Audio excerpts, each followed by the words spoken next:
I'm asking the bigger question of who am I? Who am I really? My answer is I am God's child. I am that which is born of all that is.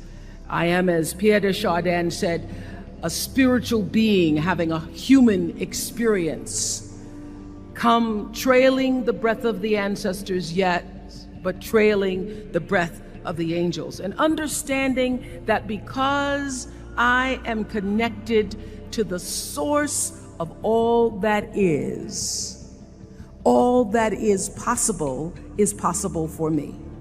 And what do I want? I don't want to just be successful in the world. I don't want to just make a mark or have a legacy. The answer to that question for me is I want to fulfill the highest, truest expression of myself as a human being. Become an unforgettable woman. And that is what we all want. We want to be unforgettable and not forgettable. So doing the right thing, even when nobody knows you're doing the right thing, will always bring the right thing to you. I promise you that. Why? Because the third law of motion is always at work. For every action, there's an equal and opposite reaction. That is so true in all of our lives. Everything you even try to do to me, already done to you. So you don't have to worry about revenge or getting back at somebody, making sure they pay. You just have to do the right thing, and the right thing will follow you even when people don't support it. I remember many times on my show. There are many shows y'all never saw.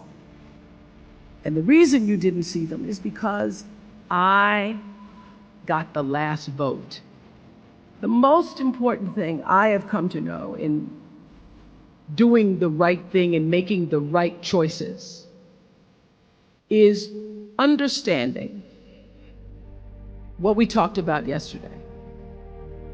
All of you leaving here have the potential for enormous success. There's a price that comes with that. People don't always like you, and they're not always happy for you. And if you surround yourself with people who are not accustomed to your success, they become fearful, they become scared, because you are reflecting back something to them that they don't recognize. People who want the best for you want you to be your best. So my greatest advice to you is to surround yourself with people who are going to fill your cup until your cup runneth over. I'm so full, my cup runneth over. And to know that once your cup runneth over, you cannot spend your life with your gallon-size offerings, offering them to pint-sized people. You have got to surround yourself with gallon-sized people who can hang in the same company with you, so that you're not offering your gallons to those little pints out there who can't hold it anyway. The biggest choices begin and end with you, your internal big questions. Who do I want to be in the world? My relationship to source energy, to all that is God. Your experience of that which is all life, which is divine and universal. Being connected and aligned with that. When you are tuned in and charged into that, whenever you feel empty, you go inside yourself and you connect to the source, and you know that all things are possible.